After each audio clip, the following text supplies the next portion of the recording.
It has been a wild first week for Black Ops 6, depending on where you live in the world, as the global rollout was happening as of this time 7 days ago, but not quite live for everyone at that point. Now we're on the cusp of our first map update for Black Ops 6 tomorrow, which comes along with some additional good news for the game at large this weekend. In this one, we're going to briefly discuss what you should know about what's on deck tomorrow and for the weekend, and some of the other good news that has been in relation to Black Ops 6 and the franchise as a whole that's been announced. So drop your thoughts as we go along, drop a like if you enjoyed the video, and make sure to subscribe to stay updated with all things Black Ops 6. We're chasing down 600,000 subscribers, so if you're part of that nearly 75% of viewers not subscribed, I'd love to have you in the community. But for now, let's get into it. So, Nuketown tomorrow. Cool. We knew that. That was announced as of earlier this week. But what's also included in this, though, that was announced today was a Nuketown 24/7 playlist, because what would Nuketown and a Black Ops game be without a Nuketown 24/7 playlist? But it comes with TDM, Domination, Hardpoint, and Kill Confirmed, both in core and hardcore. So if you want to grind it out in either of those preferred ways, you're working on weapons for camos that might not necessarily be the best suited for core modes, hardcore and core are both available. Now, it's great because this is a solid map pool of modes with no kill order. Grinding hardcore for camos, I don't know that I've come to dislike a mode more as of recently. It's over too quick. The HVT is absolutely cheese in my opinion. 200 HP in a mode that otherwise sees you with 22 HP, and downed immunity that the HVT can shoot immediately during, but enemies have a second delay before registry of your shot counts. Wildly unbalanced, but this video isn't meant to be me just complaining about HVT and kill order, but a solid set of modes in this playlist that'll be fun to grind out. The biggest and most beautiful part here about this, though, is the progression for Black Ops 6 this first week has been super slow, right? Or it seems that way, with instead of a sort of 100 or 200 level cap in front of us, we have this daunting task of trying to get through 10 prestiges and 1,000 levels, which is meant to last the whole year, but it's right there in front of you, so it feels like you should be progressing a little further. But either way, it's been super slow. You don't have any XP tokens. It's not that great in terms of progression pace. Takes forever, but tomorrow with Nuketown and the entirety of the game, not just the Nuketown playlist, you'll get double XP, double weapon XP, and double gobblegums in zombies. This lasts from tomorrow at 10 a.m. Pacific time when Nuketown launches until the 4th at an unannounced but likely same time of 10 a.m. Pacific time. So it is a grinders weekend here for sure. Cancel those plans if you got anything, because you got some prestiges to grind out. My only hope is that Nuketown, if you want to grind it out, is actually double XP this time around with maps, as opposed to like Shipment in the past. I don't know if you guys knew this or not, but while double XP events were going on, Shipment itself wasn't necessarily 2 times. It was like a 1.5 XP bonus in Shipment, and there were usually XP caps for things like weapon XP that you'd hit mid-game that would sort of nerf that XP yield essentially, not necessarily allowing you to have that full potential. But fingers crossed that's not the case with this in Nuketown, but we'll have to wait and see for testing and how that all breaks down. We probably won't know until at least the first day or two here of Nuketown being live.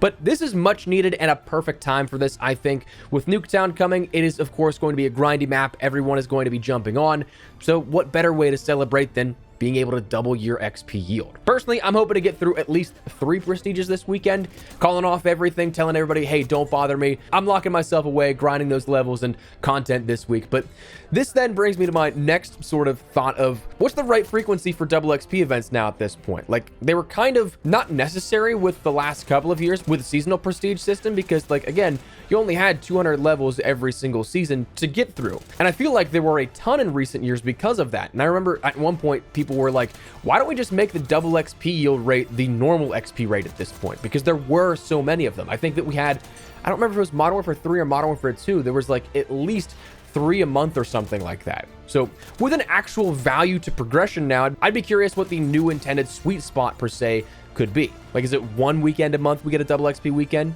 Twice a month, once every other month? What would you think is the optimal level for double XP weekends in Black Ops 6? But beyond that, can we expect any additional changes to come to Black Ops 6 here with this update tomorrow and Nuketown? Well, we don't know for sure, but with the last update we saw 2 days ago with the Infected update, we did see a playlist update that addressed some issues. We, since then, have had the acknowledgement of a few other issues that are present within Black Ops 6 that may or may not be fixed as of this update tomorrow. Like, a lot of this is quick turnaround stuff that we just saw 2 days ago, another update, so it may or may not happen. But already acknowledged officially are the following: a crash when attempting to play private match theater files. There's still a fix waiting on that. In the meantime, they've temporarily disabled private private match theater file playback. So if you go into a private match to set up something for like a screenshot you can grab in theater mode after the fact, it won't happen anymore. You have to do it in a public match, unfortunately. Some players also may encounter a black screen when loading into a public or private match for both multiplayer and zombies. Had this a ton when I was trying to get B-roll footage on PlayStation 5 as of yesterday. Thankfully, I haven't had this on PC just yet because it is honestly kind of infuriating. You have to start your game or restart your application every single time that this does happen, to my knowledge.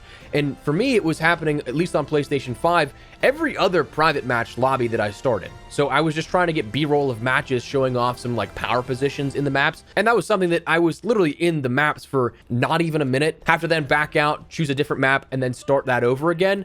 And every other map that I was choosing, it would black screen on me. So fingers crossed that gets fixed as of tomorrow's update. And then another issue that was mentioned is the minimap displays, where the enemy arrows are incorrectly listed. They're backwards when the harp score streak is active. So you don't get that sort of directional input that you should be getting that shows you where the enemy is looking. It's just always backwards for you. Like it's looking north for you when the harp is active. So good news all around for Nuketown, the double XP event, and then of course potentially more changes on the horizon. But as for the franchise as a whole, there were some rather interesting and actually good news for like if you want to see COD succeed, good news in that area as well. It was reported by Microsoft that Black Ops 6 had the biggest Call of Duty release ever. Which, while this is something we kind of hear similar verbiage every single year, I actually believe it. I mean, firstly, it's post-Warzone, so there's that larger audience since 2019 that free-to-play recognition has brought them into the Call of Duty franchise. Black Ops already, it's a storied sub-franchise. The name resonates with players both new and old. A lot of those veteran players being like, okay, another Black Ops game, I'm coming back. Haven't played in a couple of years, but I'm here for it.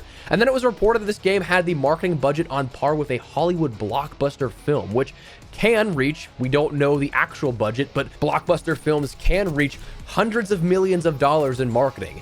They went all in on this, and I think that in terms of wide-reaching audience marketing, it does ring true. I mean, like, look at all the marketing up until the launch the last month. The Replacer was everywhere. He wasn't just in like the skits that they do for those ads where he's in funny scenarios. He went on to like network television and major podcasts and everything and replaced people as that for a cross promotion here of it. So the budget was absolutely there. I feel like the audience reach was huge. So I believe it. Kind of cool to hear.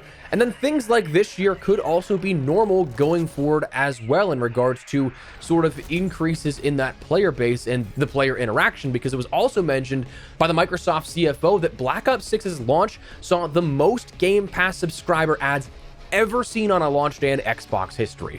So yes, that biggest Call of Duty release ever very well could be helped by the fact that you don't have to pay $70 outright for Black Ops 6, and it can also be accessed from existing Game Pass members or those that are new that only want to pay the, admittedly, I don't even know the price of Game Pass off the top of my head, but way cheaper than $70 per month at that point, where you have access to every other game on Game Pass as well.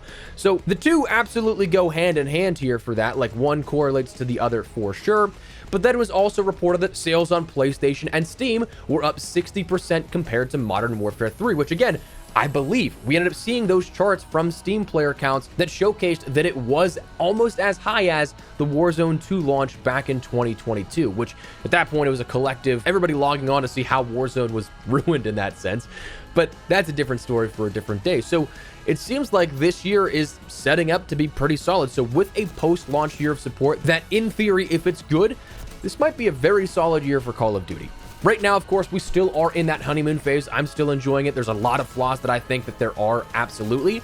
But overall, I am very much so enjoying the game, and it seems like a lot of players may be as well. So hopefully you are in that same camp. If you aren't, I'm sorry to hear that. And I hope there's a game out there that can bring you joy and have some fun with that. But for now, that's where we're at. Just wanted to fill you guys in here for a little bit of an update on what's going on, what's upcoming, and some good news overall. So, and some good news to start your Thursday overall. So that said, that is where we're going to wrap it up. Let me know your thoughts down below. What do you guys think of this update coming to Black Ops 6? You looking to grind out any prestiges with this double XP weekend? Let me know, but make sure you drop a like if you enjoyed the video, you find it at all insightful. And of course, if you are new to the channel, make sure you subscribe so you don't miss a single thing regarding all things Black Ops 6. I'd love to have you in the community. But for now, thanks so much for watching. My name's Espresso. I'll see you later. Take care and peace.